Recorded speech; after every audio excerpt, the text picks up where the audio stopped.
Feeling stuck? Searching for clarity? Welcome to Life in HD with me, Natalia, a podcast about clarity, self-discovery, and embracing the unique way your brain works. I'm a life coach who was late diagnosed with ADHD. Ever since, I've been on a mission to help others break free from unrealistic expectations and build a life that truly fits them. If you've ever felt overwhelmed, stuck, or like you just don't fit the mold, this is a space for you. Whether you're navigating ADHD, anxiety, or just trying to break free from outdated expectations, with real conversations and practical strategies, I will help you reframe your mindset and build a life that works for you. Let's redefine success, challenge the stigma, and live a life in high definition. Ready? Let's dive in. Hello, I am Natalia, and I want to welcome you to Life in HD. Today is the first episode that I start welcoming everybody. Normally is Dr. Pat, who does the amazing job of just welcoming everybody that is listening and also just saying beautiful things about me. So I just want to thank you because Dr. Pat, every single time that you introduce me, I start beaming with all this excitement of like, oh my gosh, I admire you so much. And now you're saying all of these things about me. So because I admire you. I mean, what you're doing is beyond groundbreaking, and we can no longer be silent. And I think today's show is really going to point to that. You know, people, I don't know that everyone understands the courage and the commitment it takes to be you, Natalia. And what you're doing in the world, the way you're educating, the way you're talking, and you're really breaking this down for people to understand, people like you and me. And that's what today's show is about, right? That's right. Yes. Today's, I would say, is my favorite episode because it's a good one. We're going to talk about the positive aspects of why our brains are wired the way they're wired. And then I just want to take the opportunity to truly go into a real life story, which is your story, which I find fascinating. And so I really wanted this episode to be in a little bit of a different format, but yeah, just because I feel like when people start listening to more and more stories about what people have gone through, and that is not just a new thing, but this has been going on forever. And the more and more we hear stories, the more and more people are going to start seeing themselves in them. And that's going to start truly breaking the stigma that is going around about neurodiversity and especially in autism and ADHD. Yeah. So, and if we don't talk about it, then we're not going to understand. I mean, you know, you're going to share your story, but also there's such a stigma around it that, you know, you don't realize until you start talking about it in public what people really think of you.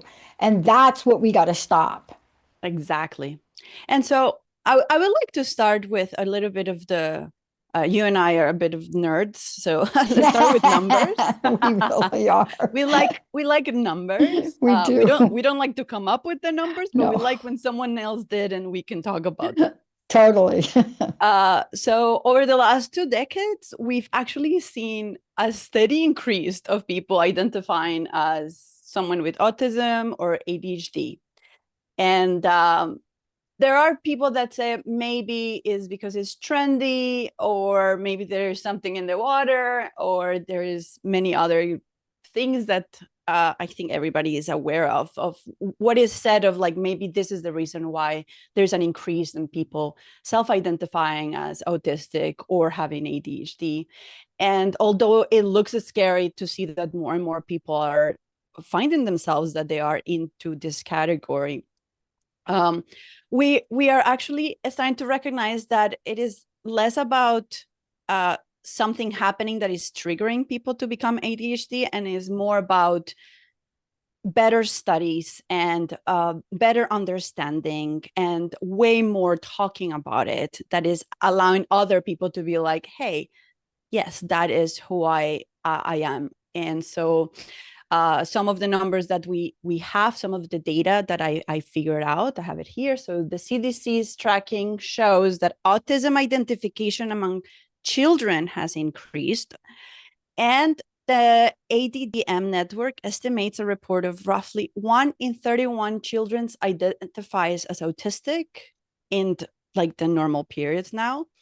And all of this increases obviously by location, and there is socioeconomics, if there is people that can afford to get tested, if there is people that have in the school systems have equipped neuropsychologists or therapists. So if there are none of those resources, well, we won't identify. So the numbers could even be bigger. Also with ADHD, CDC data shows that in the recent years, more and more children are being diagnosed. So as of 2022, it was for 11% of children in the United States. That's a very big number. We need to hit the pause button for a minute. That's gigantic number for people to just wrap their brain around. Yes. 11% is big. Yes. And what we've been noticing more is that now a lot of adults are getting the diagnosis. And it's not that they just got it, is they were under the radar when they were children. So the number is probably even bigger for children. It's just that we are now just starting to properly identify and being able to measure like the right way of giving someone the diagnosis. There's not really a scan or something physical that needs to be done to the brain. It's all done by interviews, talking, and then there's some testing that is done. So yes, if you don't get any of these things or you don't have the resources, there might be a lot of people that are out there that do have it and that they felt all their life they've been standing out, or they don't fit in, or they say things like, I am pretending to act normal, but I don't feel normal. And it's not about being normal. It's just that your brain was wired differently and you just haven't figured out the kind of wiring that you have. Also, more and more adults and women are the secret agents of ADHD and autism. We are the least diagnosed as children. So that now there's a resurface of women in their 40s, 50s, and 60s that are like, it was ADHD. Plus, add to that hormones. Hormones change everything. So then the numbers definitely keep changing, and they will come up more. And the same way that when they started making better telescopes, we started finding more planets and more stars. It's not that they were never there and now they're appearing. They've always been there. It's just that the technology is getting better, so now we can see it. And that is what is happening with all of these neurodivergences. Also, one of the things that practically triggered it was the pandemic. The pandemic was one of the bigger triggers into the self-diagnosis of neurodivergencies, because people started to, when the systems got removed, when people didn't have their routines, their rhythms that they were used to, when everything was removed and we were sent home and we had to figure out life, that's when people started to realize, oh, why am I so anxious? Why can't I function? And it's because there were a lot of exterior things that were helping them regulate and just be. And in the past episodes, we talked about how technology has shifted and grown so much that it's changed the way we do things, the way that we view shopping, the way that we do interacting with other people. All of our routines that were maybe already scheduled on the outside by stores closing at a certain time and TV being not on demand, that all had attributed to us coping or also passing under the radar, because we did have the systems that helped us navigate life, right? Like the library, as I recently went to a library that it was using one of the old catalog boxes just for their booklets. And I can't explain the feeling of nostalgia and love that I got from opening a catalog door Oh, I know. and like searching through it. And I went Oh, to the librarian and I said, you know what? We should do, I'm like, we should do, like, I'm part of the yeah. library. But I did. I went to them. I'm like, I'll be involved in it, but we should do a retro library day to show children how it used to be that we needed to find something in the Good. library. This statistics showing that children under the age of 16 uh, are struggling to know what's alphabetically ordered. Like they don't know how to find things by the alphabet, which No, is no. insane. Yeah. Well, but then hence reading and writing, right? I mean, come Exactly. on now. I mean, you're looking at stories that you have, stories that I have, which didn't make sense in a family unit because, like, you're doing a lot of other things really well, but hello, why can't you put that sentence together? Exactly. Which, so this is a perfect way into jumping into your story because this is why I wanted to talk about it, because even though people feel like this is a new thing, and yes, technology has changed the way we do things, and that's why probably we're struggling more, uh, but it's not a new thing. And the systems were not all perfect. And I feel like your story is something that needs to be said. So um, let's start from the beginning. Just I want you to tell me about how is it for you growing up, like Yeah. school, and what challenges did you have, but also what were your bigger motivators to like just keep going? Well, two things really important. I cried for a lot from when first of all, I was born into this world with a mom that was an addict alcoholic. So therefore, I was born into this world with a craving. And so that created situations. But as I got older, like 9 months, a year, right? There were certain behaviors that none of my relatives went through. My mom rocked me all the time. And so they got me a rocking horse. And then my uncles decided she needs a boxing gloves and a punching bag. So you understand they were adapting in a positive way to watching what Mm, worked for me, that's right? it. Yeah. Instead of running through the house. But it wasn't until I got older that the real kind of what's going on. Now, I will tell you, have you seen the movie The Accountant? If you've Uh, seen the movie The Accountant, what you're watching is a grown man flashing back in his life to all the people or his dad that made him adjust who he was. So he had to bring in tools, and I did too. I mean, I had to learn not to tap. But I got to tell you, if you saw my feet right now under my chair, I'm telling you what they're doing. I have to have my hands together right now, like this. Um, so these are the things that you get conditioned to fix because you see in the world that's broken, that's right? I it. mean, honestly, if I sat at a dining room table for any, like, maybe 2 minutes, I would have an entire drum beat going on with the fork and the knife on the table.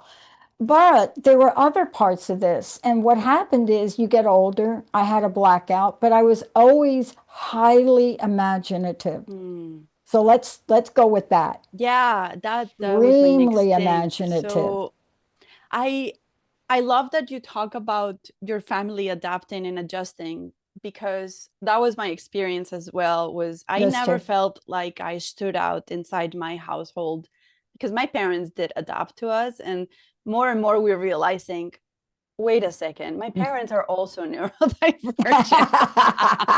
Like No all of kidding. these family members that were like, oh yeah, that is something that we do in our family, and you're realizing, oh, this is this is something we do in our family. I And know. that's why I never felt like I stood out, because I was like, yes, in school is like nobody can handle her, but at home and like that's just how, like her grandmother, it's Exactly. exactly like her mom. So I Exactly. see that other people seeing themselves in you and helping you regulate, that's a blessing, because many people don't have that. But definitely, yes. So Yeah.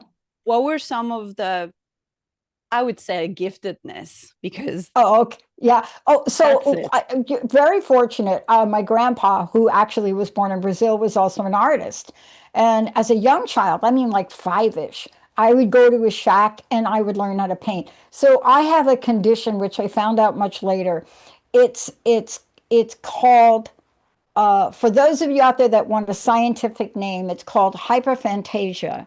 And what that is the ability to generate extremely vivid mental images to the point where they reveal real world perception. You can look it up, but there's an impact to it. You know, sometimes, images don't work in math and statistics. However, when people talk, like you're talking to me, if you were to ask me to repeat back in words what you said I couldn't, that's a downer for taking a test. But if you ask me to tell you what you just said, I could describe a vivid story about everything you've just said. So this is there's a connection now between this cool thing, which now is cool, was not cool It wasn't all the cool back time, then. not Yeah. cool, but in autism, and they're trying to study it and they're trying to research it. In my case, because I have all of these other really interesting, I'm not kidding. You want to hear a gift? Give me a drum set.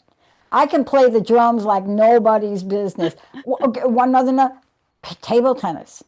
Yes. People like me that like repetitive, we accept. I'm a table tennis champion, not because I'm better than other people, but because I can focus in a way and put things together. So there are some things that the concept of the network. That's it. I saw the vision of it before I started to write a white paper. I'm writing a white paper. I started it 4 weeks ago. It's 225 pages so that I could take all the imagery in my brain and put them in paper so other people can figure out where we're going and what we're doing. That's it. That is not the easiest thing for me to do, Natalia. No. However, it's a lot more easier because the images are clear. But you know this. Come on now, let's laugh. Okay, here, we're going to laugh for a minute. My first live-in relationship when I was 22 or 23. Never really been in like a relationship like that. So you're in this relationship, you're creating this beautiful life together, and your first night together in this beautiful new house, and I'm rocking as an adult. Come on now, people, right? Yeah, here you are with the love of your life, and you're rocking. You're like in bed rocking. Okay. Now, I love doing that. Because that, yes. And now you know what is the beauty of it is that back then, some of those things would bring shame of like, oh my gosh, like the teenagers say now, how cringy that you did that.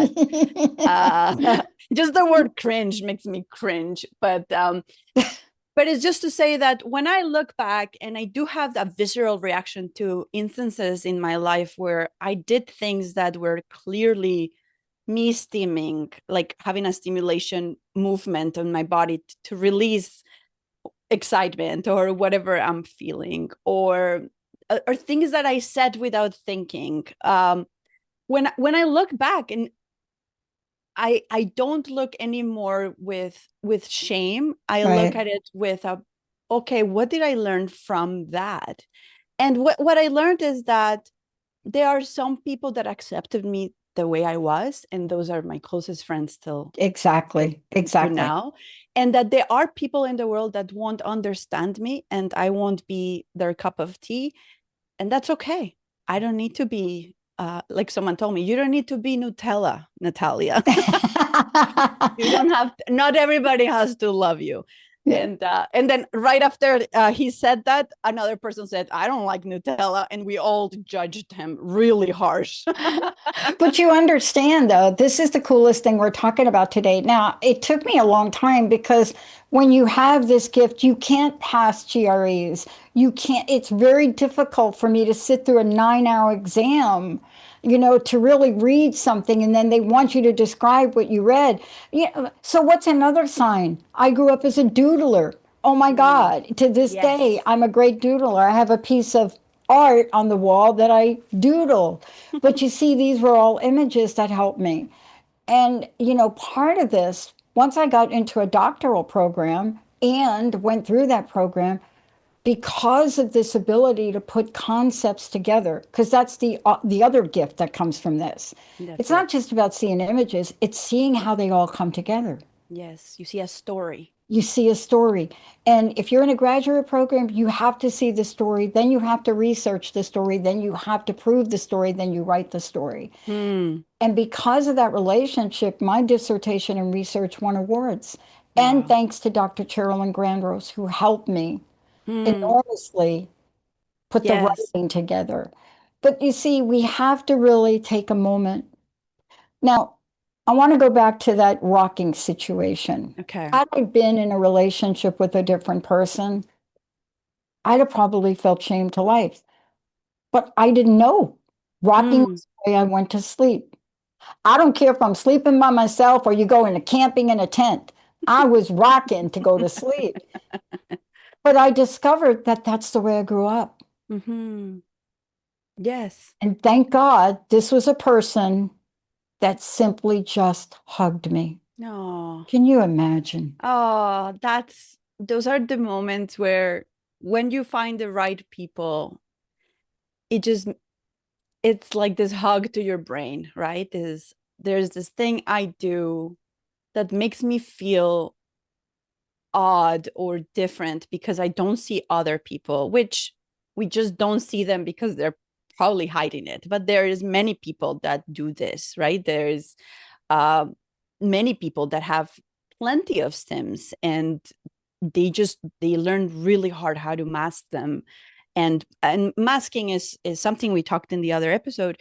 It is the leading cause of burnouts and anxiety and depression, is this idea of you're repressing so much of yourself. So if you don't have a place where you could be unadulterating you, like without any restrictions around others, well, you're never going to feel safe. You're always going to be on panic mode. You're always on anxiety mode. Yeah. So finding the right people is important, which is it's actually what we talked about in our last episode. Finding the right place to be yourself and to be as creative, to say whatever outrageous things comes to your mind, and choosing those people where you could be that is not easy, but they are out there, and Yeah. and it also generated probably in you too this sense of when you see other people, because you're looking at them with, I want them to accept me the way I am.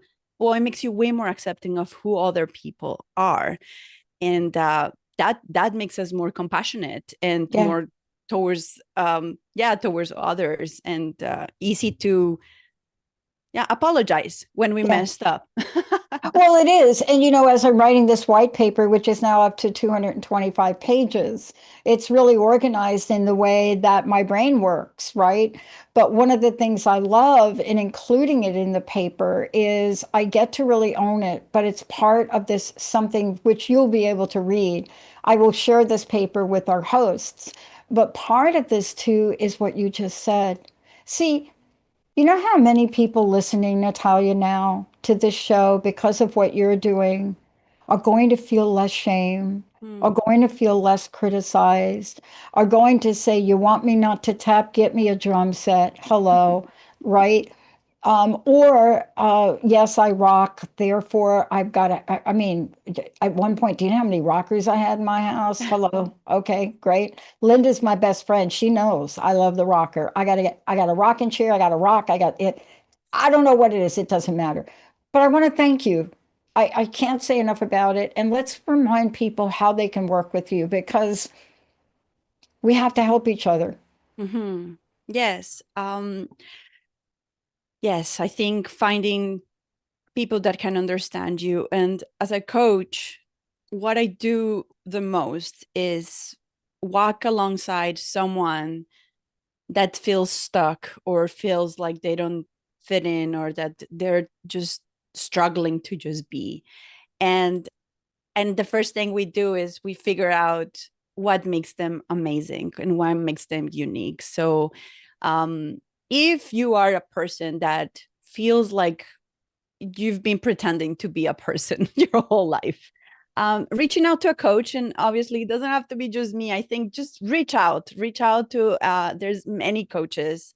But if you do want to reach me out, you can find me at www.natalialifecoach.com. And I'm on the socials. You could also search me on YouTube at Life in HD with Natalia. And Dr. Pat, I want to thank you so much for this and for sharing and for being part of my journey too.